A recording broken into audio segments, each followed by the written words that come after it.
Special মাছ, আপনারা দেখলে বুঝতে পারবেন। দেখুন এই মাছটা কিনতে গেলে আপনারা তো বুঝতেই পারছেন 400 থেকে 500 টাকা কিলো।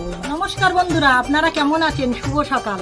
আমার জ্যোৎস্না ইউটিউব চ্যানেলে আপনাদের সকলকে জানাই স্বাগত। প্রতিদিন যে আমি রান্নাগুলো করি আপনাদের সঙ্গে একটু শেয়ার করি, আপনাদের নিজের মতো মনে করে আপনাদের সঙ্গে যে আজকের কিন্তু স্পেশাল একটা রান্না হবে। ওই জন্যই মনে মনে চিন্তা করলাম যে আমার বন্ধুদের সঙ্গে একটু শেয়ার করি। আজকের স্পেশাল মাছ আর স্পেশাল সবজি দিয়ে কিন্তু রান্নাটা হবে। তা গাইজ দেখুন, আমি কিন্তু অলরেডি কিন্তু এই কাঁচকলা আর আলু কুটে নিয়েছি। দেখুন এগুলো 5 পিস কিন্তু কাঁচকলা ছিল আর 4 পিস আলু দিয়েছি। মানে আপনারা তো বুঝতেই পারছেন আমরা 3টি মানুষ, অবশ্যই হয়ে যাবে আমাদের।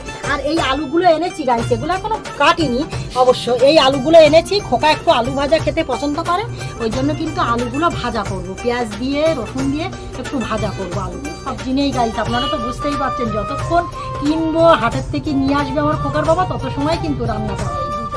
পেঁয়াজ নিয়ে এসেছি আর এই লঙ্কাগুলো নিয়ে এসেছি, এখনো কাটিনি, এগুলো কেটে নেব।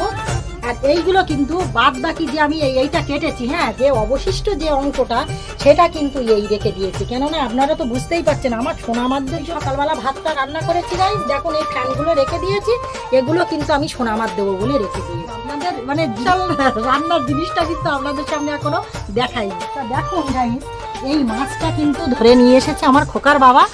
দেখুন এই মাছটা দিয়ে কিন্তু ওই সবজিটা রান্না হবে, ওই কাঁচকলাটা কিন্তু রান্না হবে।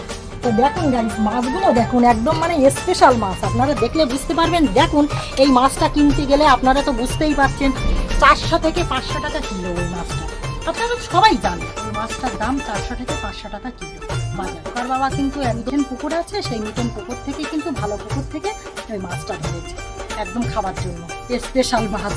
ওই জন্যই খোকার বাবা বলেছে কাঁচকলা দিয়ে শোল মাছ দিয়ে রান্না করলে কিন্তু হেভি হবে। যেটা আপনারা তো সব কিছু দেখছেন যে সবজিটা দিয়ে কিন্তু এই মাছটা দিয়ে রান্না হবে। দেখুন গাইজ মাছগুলো কেমন করে আছে। আর দেখুন সারা রাতটা যে আমি জ্বালিয়ে রেখেছিলাম গামলা বাটিতে ঝুড়ি চাপা দিয়ে, সেই মানে সারা রাত ধরে কিন্তু ওরা ছটফট করেছে। কী জন্য করেছে ওরাই জানে। দেখুন গাইজ এই মাথাগুলো না কি অবস্থা হয়েছে, এই মাথাগুলো মানে ঝুড়িতে লেগে লেগে না একদম মানে ছাল চামড়া উঠে গেছে। দেখুন গাইজ আমি মানে হাফ হাফ কিন্তু কুটেছি আর হাফ হাফ কিন্তু কুটিনি এখন মাছটা কাটতে বাকি আছে। আর এই আলু ভাজাটা করবো, এই আলুগুলো নিয়ে এনেছি। এই আলুগুলো কিন্তু এই ছোটো আলুগুলো রেখে দিয়েছি আর এই 2 পিস কিন্তু বড় আলু দিয়ে পেঁয়াজ দিয়ে লঙ্কা দিয়ে এখনও কিন্তু আমি কাটে নেব, পরপর কিন্তু কেটে নেব। ওই জন্য কিন্তু দেখা যাচ্ছে আপনাদের সামনে একটু শেয়ার করলাম।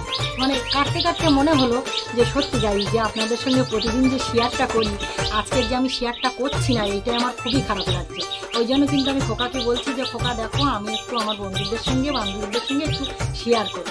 মানে প্রতিদিন যে নিত্য কাজ করি আমি সংসারে, যে কাজটা করি সেই কাজটা মনে মনে শুধু হয় যে আপনাদের সঙ্গে একটু শেয়ার করি, আমার ভালো লাগে। তা আপনারা দেখুন গাইজ, আপনারা যে প্রথম থেকে যে আমার পাশে আছেন, সাপোর্ট করছেন, এইটা আমার খুবই ভালো লাগে। পরবর্তী দিনেও কিন্তু আপনারা কিন্তু আমার পাশে থাকবেন এইভাবে। গাইজ পরবর্তী ভিডিও দেখা হবে। আপনারা তো সব কিছুই দেখে নিলেন। যদি ভিডিওটি ভালো লেগে থাকে অবশ্যই লাইক কমেন্ট শেয়ার করবেন, অবশ্যই মন নিয়ে দেখা।